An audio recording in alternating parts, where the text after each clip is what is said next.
StraightallDay.com. You're now tuned in. You're now tuned into the show where you learn the discipline to show up day after day, to do the work, the confidence to put yourself out there boldly and authentically, and the mental toughness to continue showing up, doing the work, putting yourself out there boldly and authentically, even when the success you've expected to achieve has yet to be achieved. And on top of all this, you get a huge dose of personal initiative. What is that?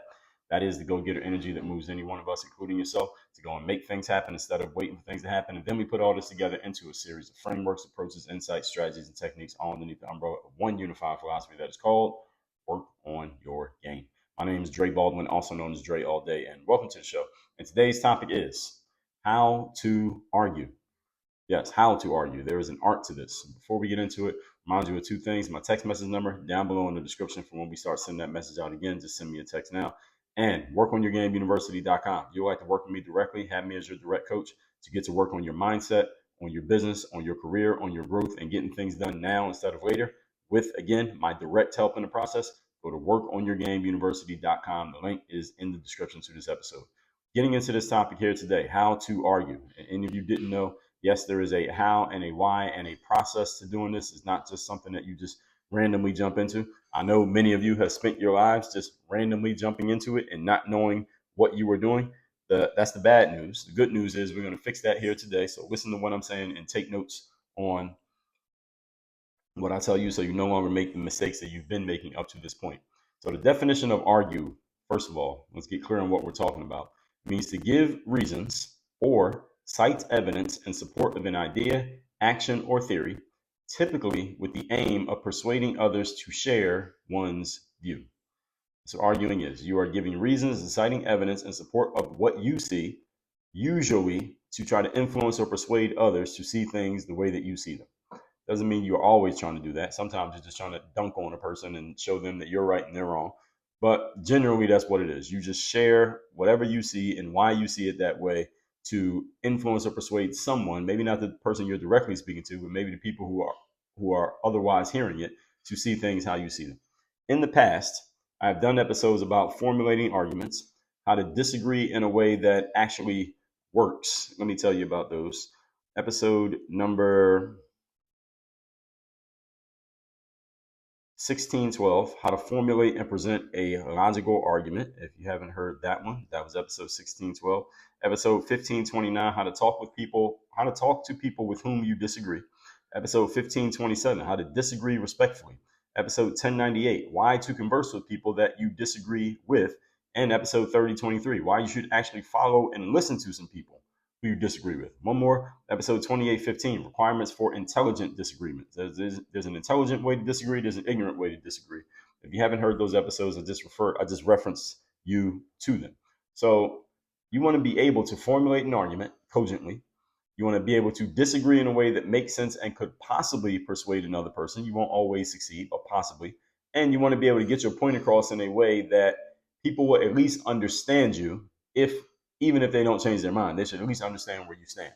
So today you're going to learn how to put an argument out there, how to engage in argument and how to engage in argument if you find yourself in a position in which you must. So you don't always have to argue, even if someone clearly disagrees with you or they state something that you clearly disagree with. You don't always have to jump in the argument if you don't want to. I'm the type of person who actually enjoys doing things like that. Not everybody is wired the way that I am, but I'm going to equip you just in case you ever need to use this. Some of you will use it more often. Some of you will use it less often. Some of you will only use it in case of an emergency, but it's better to have it and not need it than need it and not have it. So let's get to it. Point number one. Topic, once again, is how to argue. Number one, what is the goal? It's the first question I ask anyone anytime I'm advising them or helping them or answering a question about anything. What's the goal? If you're getting into an argument with another person or you're presenting an argument yourself, is your goal to convince others? You want others to see what you see? Are you trying to motivate them to take action and do something? Are you trying to open people's minds to possibly seeing a different angle from what they see up to this point, or at least what it appears they see? Are you arguing simply because you want people to hear what you have to say? Are you arguing because you are trying to combat another person and just shoot their argument down or to make them look bad or something of that nature? You should have this in mind anytime you engage in a verbal back and forth with another person. What are you actually looking to achieve? Because the different outcomes from the few that I threw out here, I could take the same information in the same frame and approach it completely different if I'm trying to convince you versus me trying to combat you. If I'm just trying to make you look bad, I'm going to say things in a certain way. And if I'm trying to convince you to see things my way, I'm going to say things differently, even if it's the same subject, same topic. So, what do you actually want to achieve? Because your answer to this question determines which approach you should take, as I just explained. If I'm trying to convince you to do something that you may not be open to doing at first, my approach is going to be very different if I'm trying to one up you and again make you look like an idiot for what you said. Because one, I'm trying to get you on my side, and the other one, I don't give a damn if you're on the other side. Both are arguments, but they have completely different objectives and they usually produce completely different outcomes. So if I want to open a person's mind, then I'm going to take, again, a different approach. So I'm trying to make you look bad. I doubt that's ever going to get you on my side, unless you happen to be a masochistic type of person who just likes being damaged, and you're drawn to people who damage you. And if I'm trying to convince you, hopefully that doesn't end with us arguing with each other. If so, then that means I failed somewhere along the lines, either in choosing the person I was talking to or in the way I communicated what I was trying to get across. Somewhere a failure happened. That is going to be my responsibility because that means I can do something about it. If I want to open your mind, again, there's a different approach. If I want people to just hear what I have to say, there's a different approach. So anything you do in life needs to be approached first with the mindset of what am I looking to achieve here, not just what's the action I'm about to take. Yes, you do have to take the action, but why am I taking the action? What's the outcome? How will I know I have achieved the action? If you don't know the outcome, if you don't know what you're trying to achieve, then you could pretty much do anything because there's no goal, so there's no way to measure it. And unfortunately, this is the way most people operate. They're not clear on what the goal is, so they just go do stuff. And then when it's done, well, is doing that stuff helping you? Well, I don't know, because you have no baseline against which to measure your behavior. And this is the problem that many people have in just operations, period, let alone this subject of arguing. Point number 2. Today's topic, once again, is how to argue. Number 2. Learn to seed ground and use the steel man approach. So what does seeding ground mean? I don't mean seed like seeds that you use to grow flowers. When I say seeding ground, I mean giving ground. How do you give ground to other people in a conversation? I talked about the steel man mentality in episode 1927. And when you are looking to convince a person of anything, regardless of who they are, whether, again, if the person you're talking to is a captive audience who is kind of going along, who is listening to what's being said, or you're talking directly to the person who you're talking to, you got to be willing to seed ground and use the steel man technique. They work together. Seeding ground simply means acknowledging when your counterparts has or has made a solid point, or they have a solid argument. If you're in an argument with a person, I would assume they have at least something of value to say that you could acknowledge is true, accurate, or substantial. And if you are serious about stepping up your argumentation skills, you must be willing to acknowledge this in your opponent, even when your opponent is being antagonistic towards you. You have to be willing to do this. Because if you don't do this, then you start to lose credibility, because the world that we're in today, people can see through this subconsciously, if not consciously. You're in an argument with a person, they have to have at least something of value that you can acknowledge is true, accurate, and of substance. Nothing at all. If they have nothing at all, why are you talking to them? So they got to have something. They have absolutely nothing to say that's true. Everything they're saying is a lie. If nothing they're saying is accurate, it's all inaccurate and misinformation, disinformation, these false terms that people made up, and they have nothing of substance to add to the conversation, why are you in a conversation with this person in the first place? You heard me in episode 1058. You got 2-minute people, 2-hour people, and 2 days people. If someone has nothing at all of substance to say, why are you having a conversation? You're giving them more time than they're worth. So this reflects badly on you, not them, because they already were that person. Why are you still talking to them? I'm saying all that to box you in. Yes, I'm boxing you in with these questions, because what I'm hoping that you get from this is that you must be willing to acknowledge that the person you're talking to, even if you and them disagree fundamentally, they have to have something of quality in their argument. And your job as seeding ground and using the steel man technique is to acknowledge the things of substance that they do have to say, even if you don't agree with everything they have to say. So let's say they have 80% nonsense and 20% substance. Acknowledge the 20% substance. Even if you have to dig to find it, acknowledge the 20% substance. Why do you do this? You do this because it builds credibility in both the eyes of your combatant, your counterpart, and it builds credibility in the eyes of any type of captive audience that, damn, okay, even though Dre is disagreeing with Mike here, at least he's giving Mike credit for some part of his argument. Even if Mike didn't even make that part, at least Dre's giving him credit. It makes me look more credible that I'm not, it makes it obvious that I'm not just trying to beat you down and stomp you into the ground, even if I am trying to do that. It doesn't look like I am if I'm willing to at least give you some credit for something. All right, so this is a tactic that any of you can use, but you have to be of the mindset. First of all, you got to be humble enough in your mentality to be willing to acknowledge another person's solid point, even if you disagree with their conclusion. You understand this? This is a skill, and it requires a certain level of humility. It also requires you controlling your emotions, because when people are arguing with each other, they tend to get emotional. Most people get really emotional really quick when they're disagreeing with another person in a verbal exchange. And when you allow your emotions to control you more than your logic is controlling you, then it's really hard to use the steel man tactic, because the steel man tactic requires a certain level of conscious processing, rational thinking, and leaving your emotion at the door, checking your ego. Hard to do when you feel emotionally challenged because someone challenged your ego with a verbal attack. Very difficult for many people to do. Many people, when they're verbally attacked, they immediately go on the verbal offense, you on verbal defense, because somebody attacked you, and you go on the verbal offense. You start pushing back against them. But when you're doing that, it's hard to give somebody credit for anything, because at that point, your emotions are just like attack, attack, attack. This is the reason why so few people use the steel man technique, but everybody uses the straw man technique, and don't even know that they're doing it. Straw man is when you take something that somebody said, reword it into something that they didn't actually say, and then you argue against this made up version of their statement. People do this all the time, and again, don't even realize that they're doing it. I talked about this when I talked about the most common logical fallacies, that mini series I did on logical fallacies. But the steel man is the opposite of this, the inverse of it. Is when you take someone's point, whatever it is that they're saying, and you actually acknowledge it and you strengthen it. You may even make the point better than they made it, and you are giving them credit for that part of their argument, which again builds credibility in the eyes of even the person you're combating with, and it builds credibility in the eyes of the people who are watching you, because they're saying, okay, well, at least you gave this person credit, so it's obvious, it looks obvious rather, that you are not just emotional and just trying to bash this person's head in, even if that's actually your goal. I'm just talking about how it appears to an audience.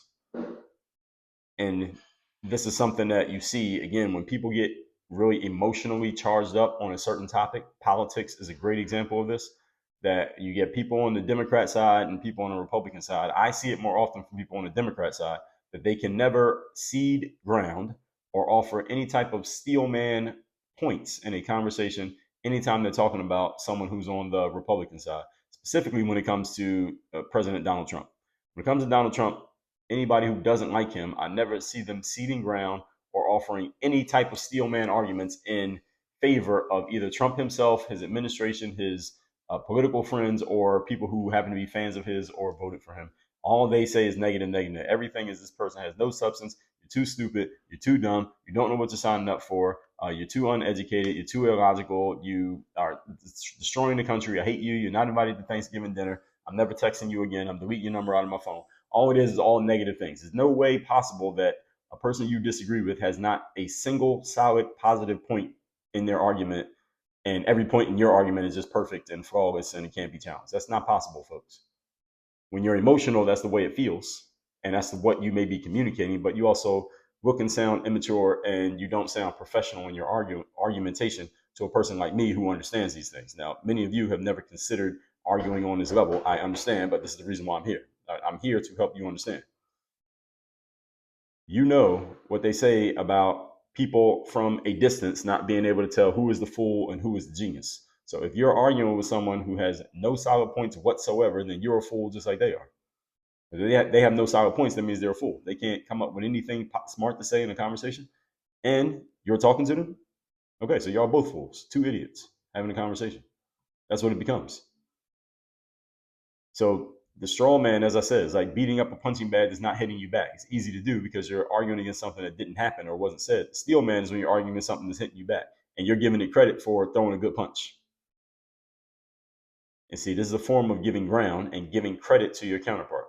And as I just said, it builds credibility in the minds and the eyes of your audience, because you're at least acknowledging what the other person has to say, which usually lowers their guard. See, if two people are arguing and you acknowledge that the other person has made a solid point, usually they relax and they calm down. They stop trying to attack you because you acknowledge that what they said actually makes sense. But if you keep biting back and fighting back and punching back everything that they say, well, they're going to keep throwing punches. Now, this is just how it works. So again, look at the arguments that you're in and ask yourself, what are you doing? Are you straw manning or are you steel manning? Are you ceding ground or are you just trying to take ground? And the challenge for many of you who are in leadership and power positions is that you can take ground and you can straw man against people who are subordinate to you, and they may not have the ability or the tools or the status to fight back against you. So you may get, you may be uh, the way that I would say this is you may get fooled, for lack of a better term, into believing that you are always right simply because no one has been able to prove you wrong, or no one has the status or the position in which they could prove you wrong and live to talk about it. Do not get fooled, leaders. Don't get fooled, people in positions of power. Don't get fooled, heads of households. Just because no one has been able to shoot you down verbally or stop you in your tracks verbally does not mean everything you say is right. It simply means you're around a bunch of people who don't have the tools or the status to shut you the fuck up. But it doesn't mean you're right. You could be the biggest idiot in the room. It's just nobody has the power to tell you to your face. And that's actually an internal problem for you. If you don't have anybody around you who can tell you anything about yourself that might not be so flattering. So don't get drunk on your own Kool-Aid, smelling your own urine, as we say, simply because nobody has been able to shut you down or shout you down or shut you up. Just might mean you have a bunch of yes men and yes women around you by design, which is boosting your ego, but is not actually helping you, because eventually you're going to run into someone who can challenge you on the bullshit that you say. And now, when that finally happens, you're not prepared because you're not having any of those conversations ever. See how that happens? So let's move on to point number 3. Today's topic, once again, is how to argue. Number 3, make fewer solid points over many weaker points. In other words, you're going to argue with someone, it's better to keep it simple and short with very strong points to make rather than go on and on with a whole bunch of points that may not be as strong. They get diluted because there's so many of them. Even if you have 30 solid points, you should try to narrow it down to a few, like 3 or 5, maybe at the most, solid points for several reasons. You pay attention to things like presidential elections, like the debates, or even just the campaigns when presidents are going out there saying their stuff. You'll notice that the winning candidates usually do a really good job of focusing on a handful of topics and just hammering the same thing over and over and over again, and just coming up with different angles and examples to talk about the same stuff. This is what any good speaker does. Everybody listening? Everybody heard what I just said?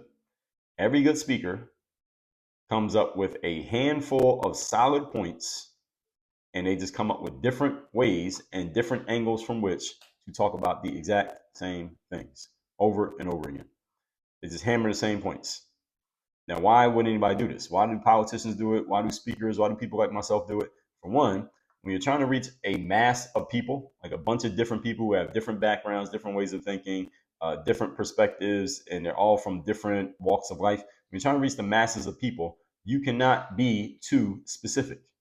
If you're trying to run for president, you can't get too specific and too detailed and sound too intelligent or too smart or too quote unquote educated in your speech. You can't do that when you're talking to hundreds of millions of people, because you may go over some people's heads and or go outside of the realm of their understanding with the things that you're saying. When you get too detailed, you lose people because they're not smart enough to keep up with where you're going. Secondly, actually, before I go further into that, in the last presidential cycle, election cycle that we had with Kamala Harris and Donald Trump, you saw this. I saw it with a guy named Mark Cuban. Mark Cuban is known for having been owner of the Dallas Mavericks. He, I believe, recently divested, so he's not the main guy anymore in Dallas. And also having been on Shark Tank, very famous show about entrepreneurship. It was a great show. You should watch the reruns if it's not publishing anymore. Mark Cuban was on the Kamala Harris side, working very hard for the Harris campaign and going on, talking on and on. And he was like the money, finance, economy expert, I guess, that Kamala had working on her behalf. And Mark Cuban was going really hard. He was doing a lot of interviews and a lot of talking on social media, basically going back and forth, arguing with people about why Trump's economic policies were worse than Kamala Harris's economic policies. And it's not whether or not Mark Cuban was right or wrong, because it really doesn't matter, because Kamala Harris did not win. Therefore, her alleged economic policies will never happen because she's never been president. the challenge that I saw with Mark Cuban and all the things that he was saying was that he was getting way too detailed. I was looking at some of the back and forth exchanges he was having with people, and he was writing long blog post length rebuttals to things that people were saying. They were going back and forth on the tariffs are going to do this, and the taxes are this, and the economy goes this way, and inflation is like this. And I'm like, you all are getting way too deep in the weeds here to where only like 5% of the population can even follow what the hell you're talking about. Which means, let me tell you why that matters. It's not that they were right or wrong, and it's not about being smart isn't necessarily a bad thing. But when the conversation gets that high level intellectually, you're only talking to a very small percentage of people. But remember, Kamala Harris is running for fucking president. You can't talk to 5% of the people and win an election. You got to talk to everybody. This means you got to keep things really, really simple, not too smart.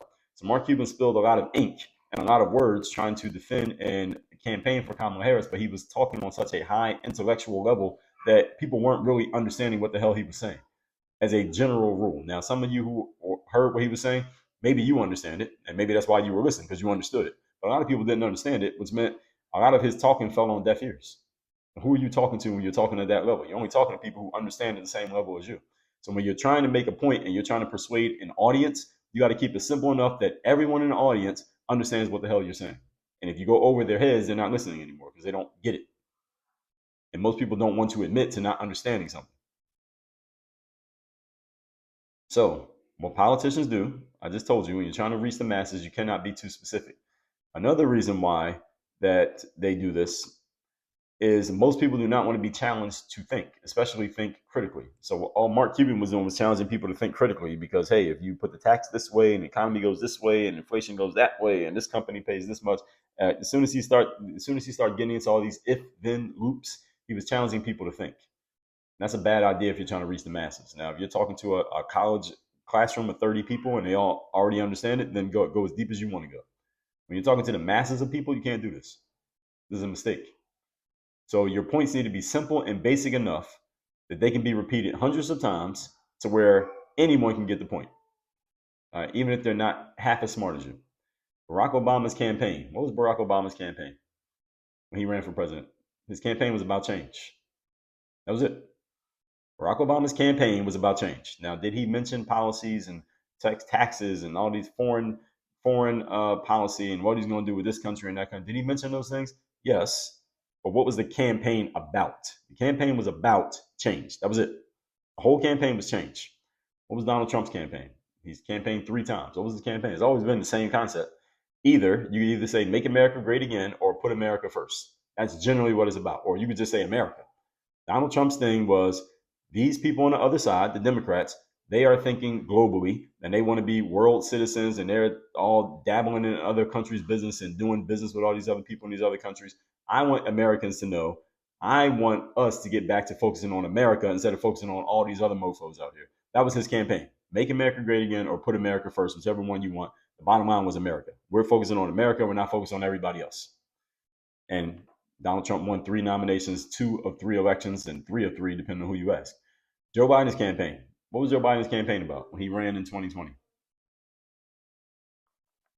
Most of you don't have an answer. I'll tell you what it was about because Joe Biden wasn't really about. What was Joe Biden about? Joe Biden doesn't really have fans. Joe Biden's campaign was about, I'm not Donald Trump. All right, that was his campaign. The entire 2020 campaign for Joe Biden was, I'm not Donald Trump. So if you don't like Donald Trump, vote for me. And it worked. All right, that was his campaign. And Donald Trump's final campaign was putting him back in the position that he and his supporters felt that he had been wrongfully removed from in the first place. On top of, we're going to get back to focusing on America and not focusing on the globe. All right, so these are all simple concepts. Every one of them was a simple concept. The last 3 winning presidents, simple concepts. Barack Obama, change. Donald Trump, America. Joe Biden, I'm not Donald Trump. All right, that was it. That's their campaign. That's covered the last, damn near 20 years of political campaigns through simple concepts. When you are the smarter person in the conversation, and the smarter you become, the harder it is for you to do this because you often, human beings, just with our egos, we want to show off our intellect. We want to show people how smart we are with our verbiage and our wordplay. I suggest that you don't do this unless you know that your audience understands you at the level at which you're speaking. If you're not talking to a specific audience who you know has a specific set of knowledge, be very careful in getting too flowery with your language because people will not understand it and you're going to lose them. They're going to lose track of what you're saying, and therefore you cannot persuade people who are not listening. If you want to persuade and influence, you got to be simple. All right, so spare people your brilliance and intelligence. The problem with this is the more details and points you make on any subject, the more people tend to forget more stuff that you have said. This is why phone numbers are 7 digits and they're in groups of 3s and 4s. Why? Because we can remember those. Your social security number is in groups of 3s and 4s. Why? Because we can remember it. You give people a really long number, they can't remember it anymore. All right, that's the point. If I give you 3 specific things to remember, you're more likely to remember those 3 than if I give you 10 things to remember. So you got to keep it simple enough that people do not forget. And again, keep it as simple as possible. To be simple enough that a 5th grader can understand you. Let's recap today's class, which is how to argue. Definition of argue is to give reasons or cite evidence in support of an idea, action, or theory, typically with the aim of persuading others to share one's view. Point number 1, what is the goal? Are you trying to convince, motivate, open minds, be heard, combat? You got to have this in mind anytime you're arguing so that you understand what approach you will take, even if the material does not change. Number 2, learn how to seed ground and use the steel man technique. That simply means acknowledging that and the word this word just escaped me. It was on the tip of my tongue. Acknowledging that your counterpart, there's that word. Acknowledging that your counterpart has a good point or they have something of substance to add to the conversation, and this gives credibility to you. It lowers the guard of the person you are combating, and it also acknowledges that you're talking to someone who actually has some substance, because the person you're talking to has no substance. Why would you be arguing with them in the first place? So learn to use the steel man technique, which is giving credit to what somebody else says, even making it stronger than even how they presented it, as opposed to the straw man, which is arguing against something that somebody did not even say. Number 3, fewer solid points over many weaker points. If you want to reach the masses of people or any group of people, you're better off keeping your points simple and few in number than making them complex and giving them a lot in number, because again, you're asking people to remember things that they're not going to remember, and you're asking people to understand things that they might not understand, no matter how much you try to explain it. And then you're also challenging people to think, and most people don't want to think. So keep it simple enough they don't have to think. Again, watch presidential election cycles. They keep it so simple that you don't have to think to understand them. You want to be that smart. Be smart enough to keep it simple. All right, all that said, folks, my text number down below in the description, I already told you. WorkOnYourGameUniversity.com. You want to get better at communicating your points. You want to get better at getting it across to masses of audience, people one-on-one, in the written word, the spoken word, in the business world, the personal world, and using this communication skill to take your business and your life where you want it to go. I will help you do it. You heard me talking here, right? Go to WorkOnYourGameUniversity.com and secure me as your coach, and let's get to work. Work on your game. Dre all